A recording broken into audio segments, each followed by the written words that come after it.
essentially the Farm Bill is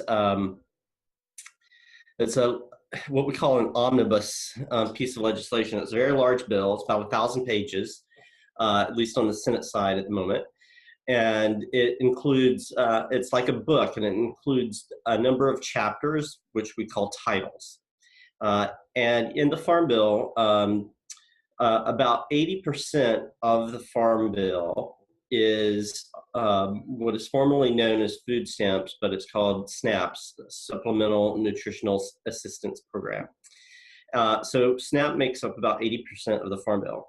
In addition to the Farm Bill, or in addition to SNAP, you also have conservation, you have food for peace and other international aid, commodity support, subsidies for farmers, crop insurance, commitments to indigenous communities. So it's a rather sweeping piece of legislation, and it comes up for what we call reauthorization, which is basically renewal every 5 years. The last Farm Bill was reauthorized in 2014. This year, we are 4 or 5 years, I should say.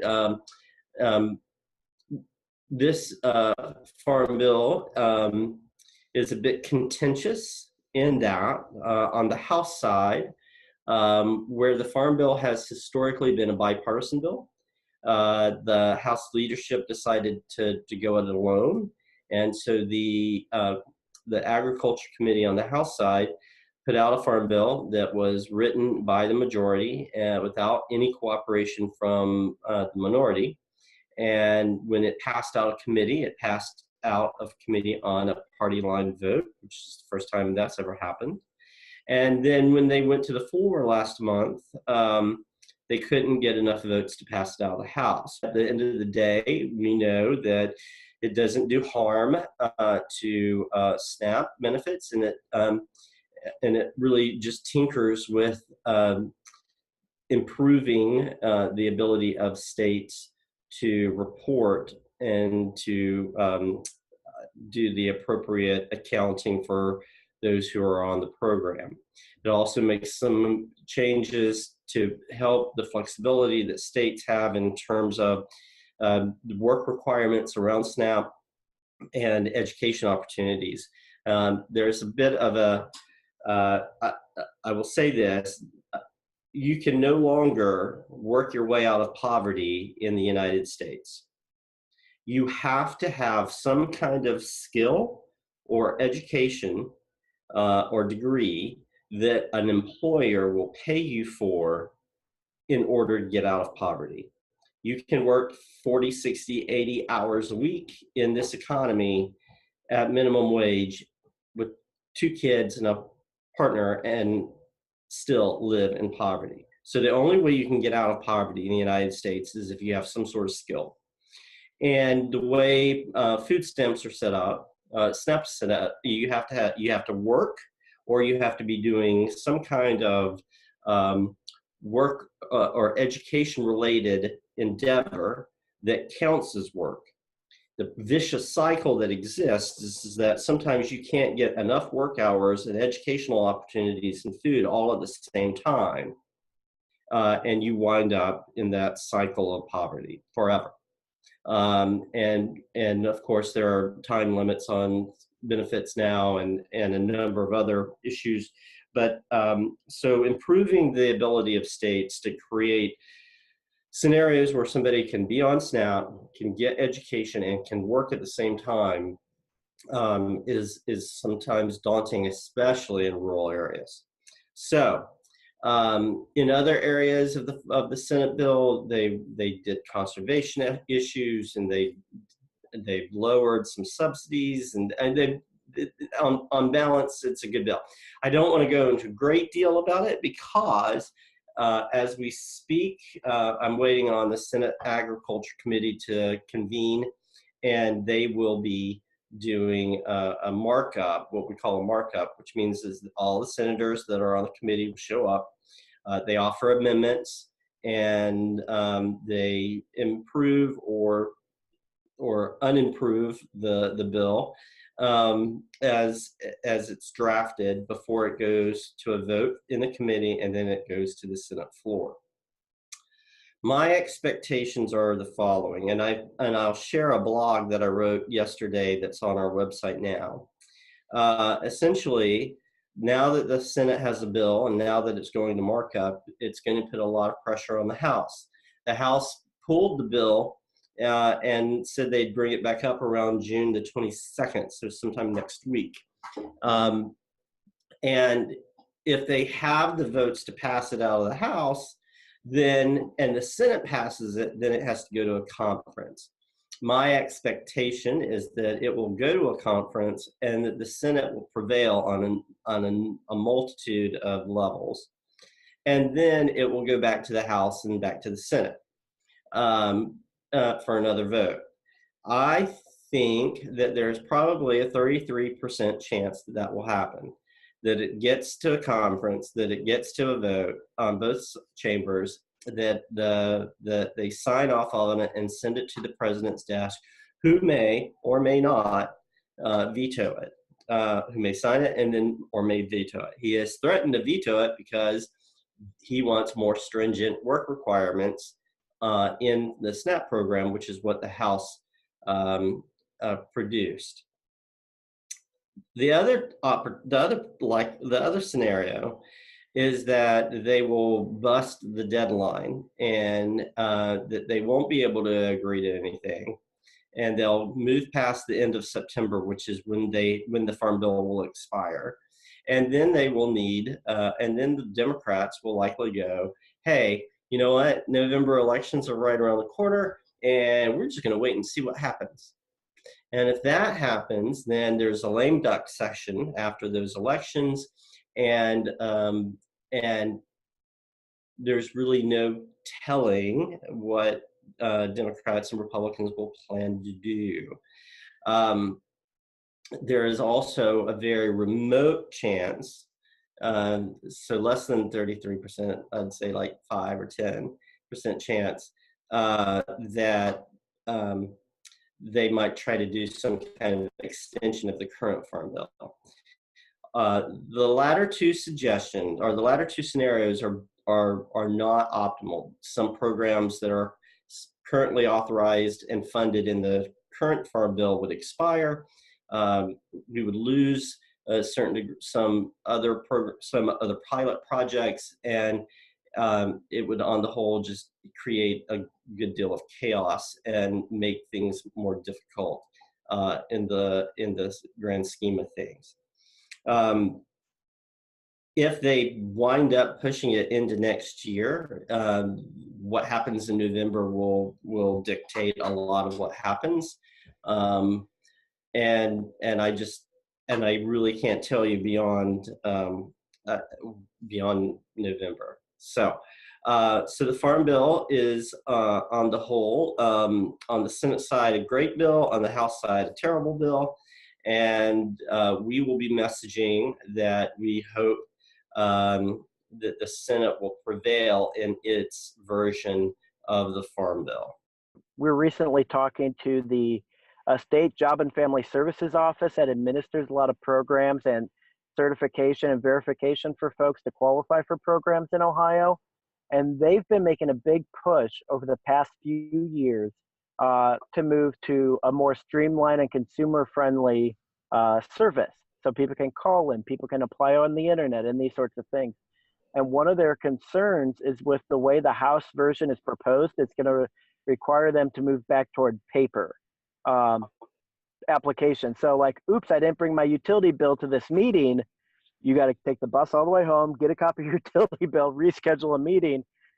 When we talk about, effective and efficient government services, this bill is, 10 steps backward in helping families who are in need, just trying to get some basic food. SNAP is the bedrock program for anti-hunger initiatives for throughout all the levels. There is absolutely no way our churches and congregations and our local food pantries can supplant the impact that SNAP makes on our community. So As we, next spring, Ohio will be working on a state budget. Um, but if we lose the SNAP benefits, there is no way that the state could replace that level of impact for our community. So in the end, if the House version ended up going through, which we are hopeful it does not, it will cause more families, especially children and older Ohioans, to become hungry. There's also a lot of other programs in the Farm Bill that help support the state. For example, John mentioned the conservation programs. In Ohio, we've been dealing for the past few years with major agricultural runoff into Lake Erie, polluting the water so bad that the city of Toledo one year wasn't able to drink their water. When you look at economic development and the health of a community, not having stable water and clean water access is a major thing.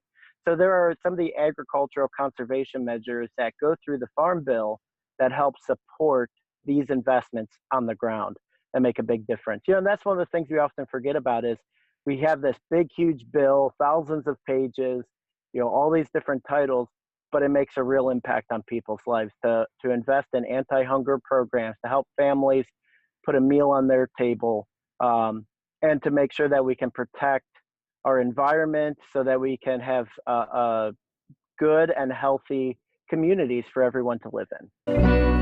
Actually, I was in Harrisburg a couple weeks ago and visited my legislators and actually talked about the SNAP benefits in the Farm Bill.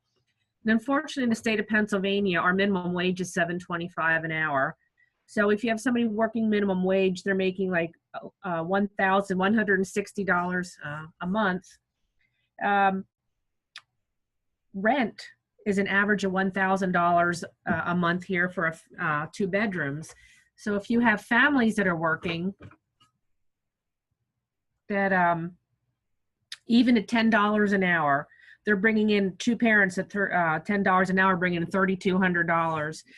That's below the minimum what you need for SNAP benefits. So there's that fallacy that people who are on SNAP benefits aren't working, and that's not true. They just can't make ends meet, especially in the state of Pennsylvania, because there's so many things connected to hunger, and one of them is minimum wage. My daughter works at Inner City Lancaster. All the kids are on food free lunches. They get breakfast and lunch, and we have power packs. There are programs out there, but they're not able to take care of them 24/7. And what do we do with the parents when they want them to work for food? What do we do with the parents who have 2 small kids that can't afford childcare? I asked our representative, are you going to provide free childcare for people to get training or be able to work? And they said, well, they haven't gotten that far yet. And I said, what if somebody doesn't have transportation to work, transportation to get training? Are you going to provide that? Well, they said, no, that's not part of the bill. I don't think this was thought through well, and I wish the SNAP bill, part of the bill would be taken out and looked at and how it would impact not only the people, but the churches. We have more and more people coming into our churches looking for food help. And we can do only so much. We're Band-Aids. We can't be the fixers other than going through advocacy. So we see a big increase in people needing SNAP benefits and people not being able to get SNAP benefits because of life circumstances. I think at the end of the day, any entitlement program in the United States under the current mindset of the majority party at the moment is bad, and they would rather block grant them. They would rather just do away with them. It is an ideological point of view. They just want to get rid of these programs. The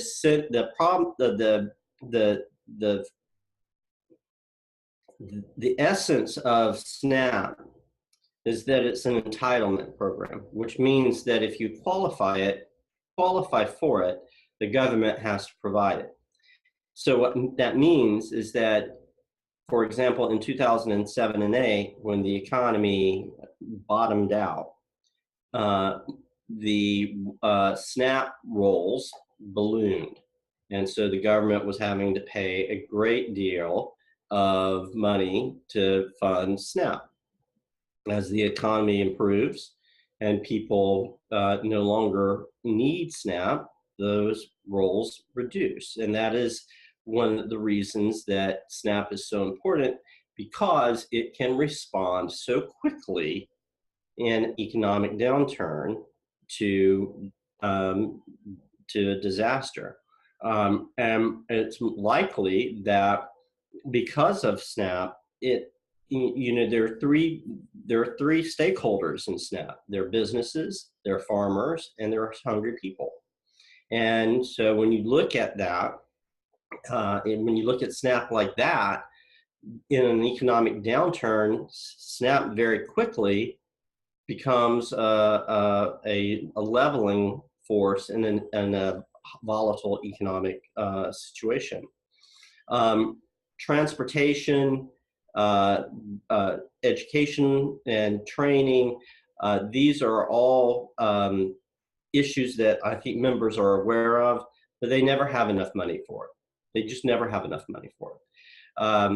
On the broader faith-based nonprofit versus government contribution to people in need, Bread for the World estimates that 95% of good for low-income, vulnerable communities in the United States come from the government. The other 5% comes from churches and houses of worship and nonprofits.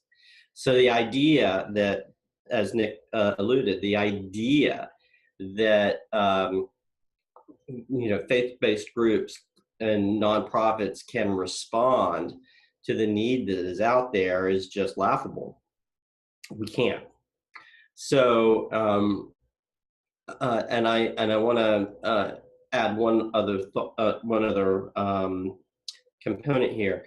There are a number of stakeholders in the Farm Bill, and there's the faith-based and the hunger community, but there are also the farmers and businesses and bankers and other interests that have a stake in the Farm Bill. That creates sort of a coalition of coalitions.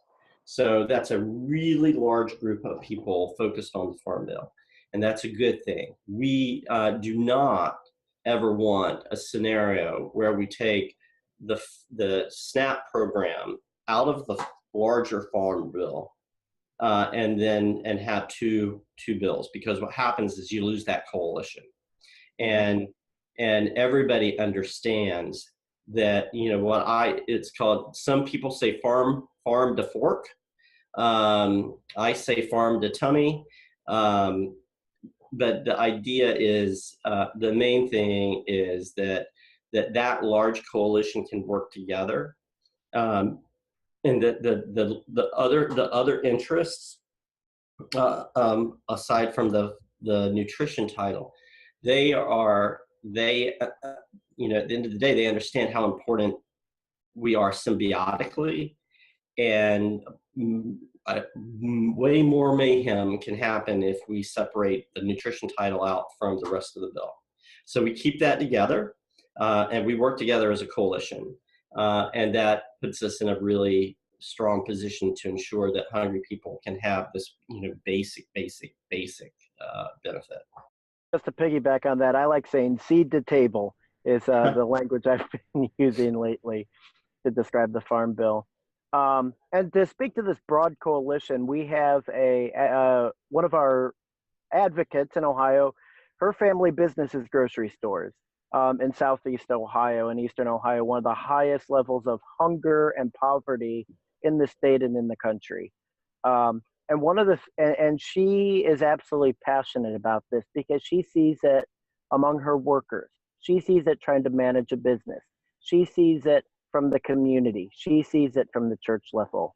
And she sees, as somebody who's working on the whole spectrum of food delivery in our country and in her community, she sees the impact that SNAP makes to all those different partners and what these cuts would end up meaning for the hardworking families in her community, in her congregation, and in her stores.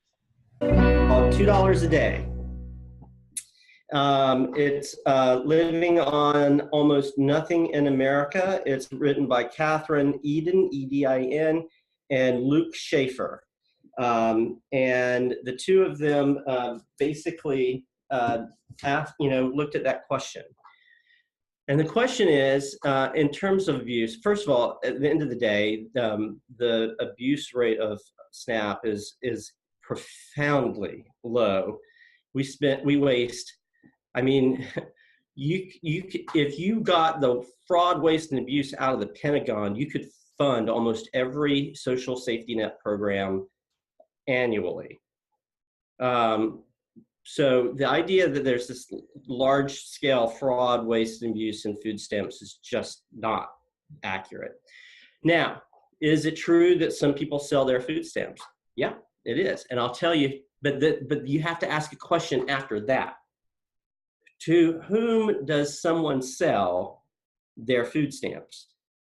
And the answer to that question is that the really poor people in the United States that may have access to food stamps, they might sell them to somebody who is even poorer than them in order to help for that person at the lower of the rung. So the poor are only selling food stamps to the poorer of the poor. That's what the evidence shows. And if that's the case, well, what that says is that we're not doing enough in this society. So the idea, to get worked up about a modicum of fraud and not be worked up about the societal need that's not being addressed is a really false choice. You also say about why are they selling them? They may be selling them because they can't pay for the rent, even with low income housing. Right. You look at insurance, if they don't have insurance and they're paying for that, or the child's insured but the parent isn't, or we have people coming in all the time and say it's either I get my medication or I get food. They can't do both. So a lot of times if you need a life-saving med or you're ill, you need to pay medical bills, you're making choices all the time. And sometimes that choice is maybe I need money because maybe I can go to the church and get a couple things of food. That frees up some money, or I can get some money to pay for something else that my child needs or that I need. Or shoes, or school supplies, or who knows.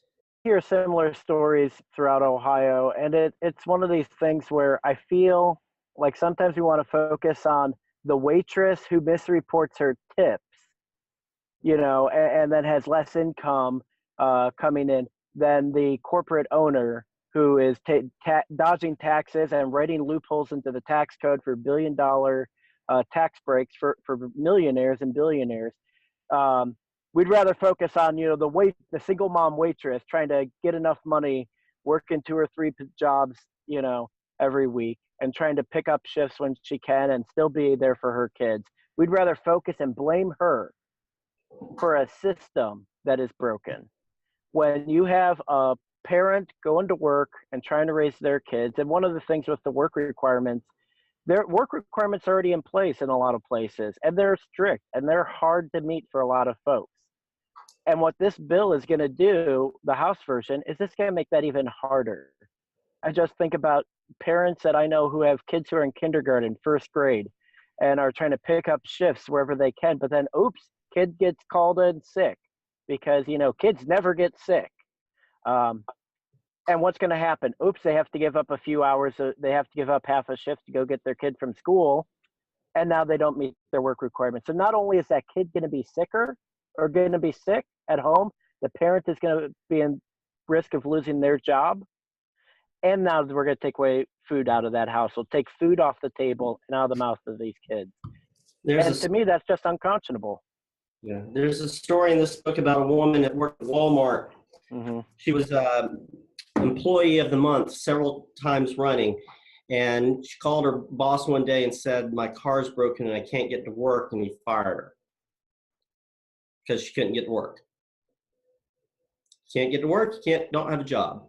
And that mindset is devastating, and it happens all the time. So at the end of the day, what I'm telling people all over the place is call your senators. Just call your, I mean, at the end of the day, call your senators and say, and I put this in the blog that I'll send you shortly. First, work together. Do this bill in a bipartisan way. Stop this madness of, a majority party bill that no one reads and does all this harm. So do your jobs, go back to work, debate, negotiate, come out with a farm bill. And then there are elements of the farm bill that we support, and you can see these priorities of the farm bill also linked in the blog I'll send you. But at the end of the day, we want a strong farm bill. And if you talk to members on the House side, you need to tell them the House bill is bad, and it's not good for hungry people, and it's not good for businesses, and it's not good for farmers. And that the Senate bill is the preferred piece of legislation. And I think that if congregations will tweet all at the same time, or write letters all at the same time, or make phone calls all at the same time, congregation by congregation, synod by synod, we will have an impact. And we do. And all of the other faith groups that we work with that have a focus on the Farm Bill, they are doing the same thing. So at the end of the day, we're putting incredible pressure on the Senate to pass a good bill, which they are following through on. We're putting incredible pressure on the House to oppose a bad bill, which they can't seem to pass, which is good. And it means that we're making progress. But at the end of the day, people have to pick up the phone or send an email or write a letter. The only thing that politicians are afraid of is losing an election.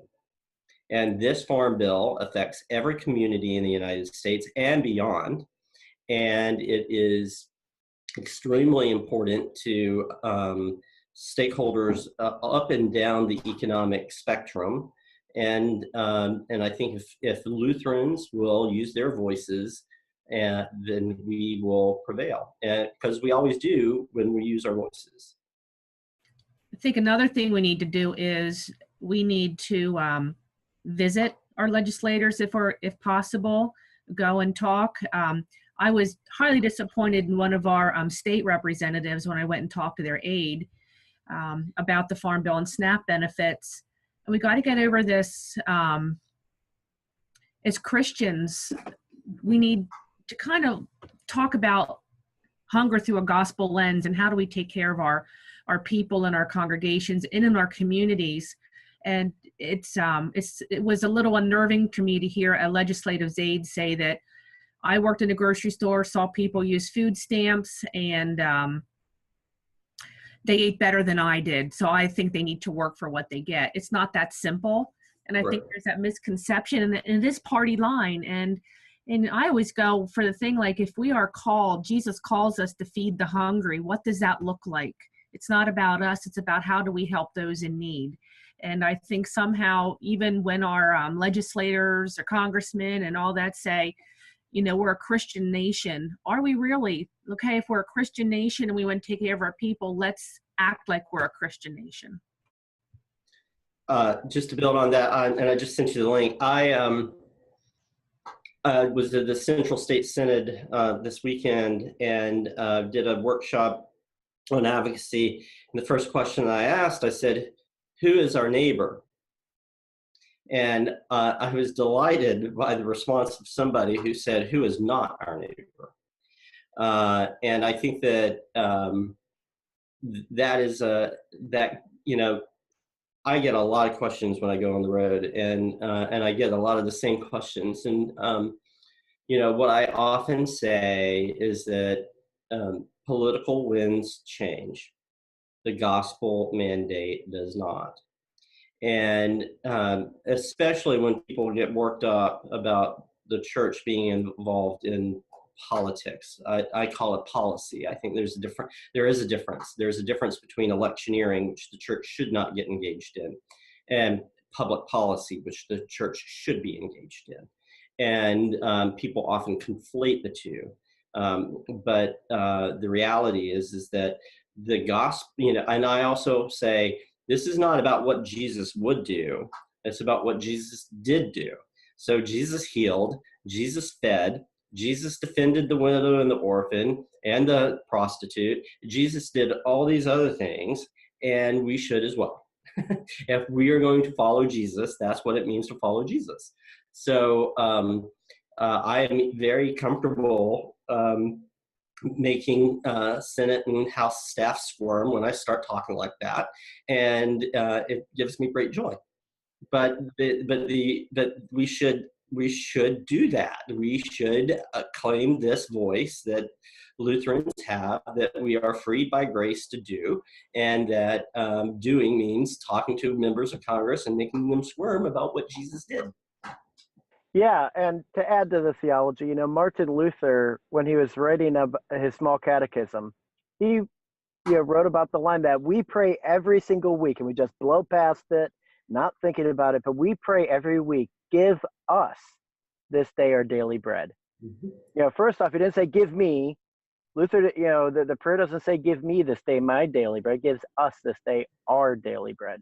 And when Luther wrote about that, he said that we are praying that people have access to all they need for good lives, good house and home and food, and it goes beyond food. And Luther even includes good government, and having a government that is working for their communities.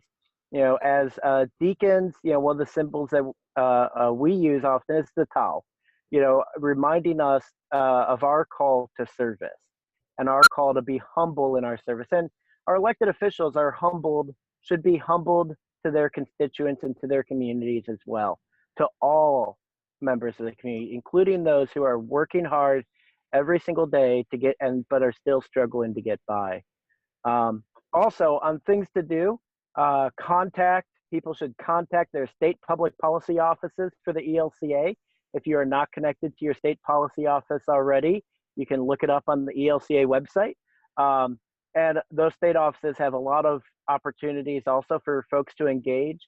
Right now on our website at hungernetohio.com, shameless plugs, we have sample letters to the editor. One of the things that we're finding in Ohio is a lot of the legislators, staff are reading their local newspapers every single day and reading those letters to the editor. So we have links to every Ohio newspaper to make it real easy for folks to plug in and write their letter. So right now, if you're doing nothing, nothing's going to happen. You're not going to have any impact. So I always like to say, what is that one next step? Is it sending an email? Is it having, getting a bunch of people to send a Facebook message or to tweet at the same time about the topic? Is it doing a temple talk in your congregation? And then and then writing letters, making the phone calls, writing letters to the editor, showing up for a meeting, whatever that next step is for people. That's what we need right now to make sure that we get a good and fair farm bill for every person who is hungry in our country. So I have a question. And this it's actually for you, Dottie. What do you think, what could we do that would be compelling in a congregation setting that would create a fervor? I'm going to use that word, a fervor for wanting to engage in advocacy. And I know that's a broad question, but we're always trying to kind of nick at that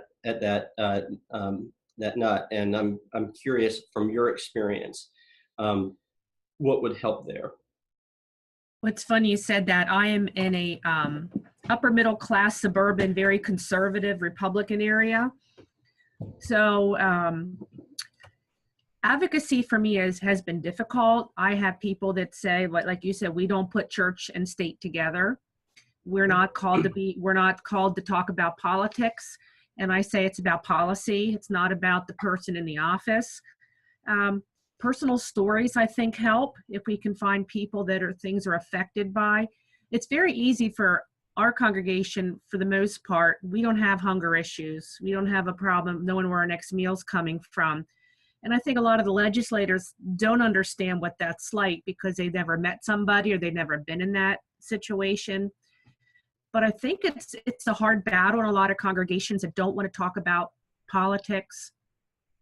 And especially I'm the liberal minority in my congregation. But I just keep plugging ahead and just saying we are called to be political. We are part of the two kingdoms that Luther talks about, the kingdom now and the kingdom in the future. And we're called to take care of our neighbor in this kingdom.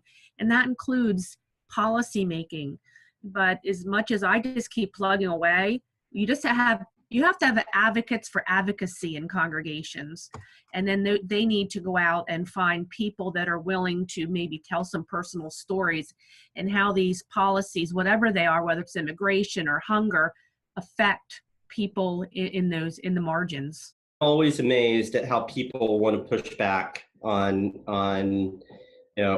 including my mother, God bless her, who has seen people in the grocery store buying things that she didn't think they needed to be buying. And, and I just have to say, you just never know what is going on in somebody's life. And she was talking about, she saw somebody buying crab legs. And I just wanted to say, Mom, what if that woman saved all of her $32 for that month to buy crab legs for a family member's birthday? Why is she entitled to that dignity? You just never know what is going on in somebody's life. And if they can, and so I agree with you about the story. This whole Jesus, it's easier than a rich person to get into heaven than, going through the eye of a needle. It becomes more and more real to me as I grow older. I am by no stretch of the imagination wealthy, but given what I have against the backdrop of the rest of the planet, I am far and away better off.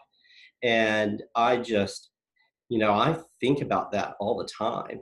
And I do not understand why others do not recognize how important that is. The thing I'd say is that don't ever think for a second that calling your member of Congress or senator doesn't make a difference.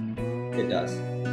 I take it as a badge of honor to be a thorn in the side of my legislators. So I am pretty sure my name is probably on their blacklist by now. But all you got to do is, if you don't want people to call, you write up a petition, have people sign it, and send it in. Both of us together can change the world, and that's what God has called the church to do.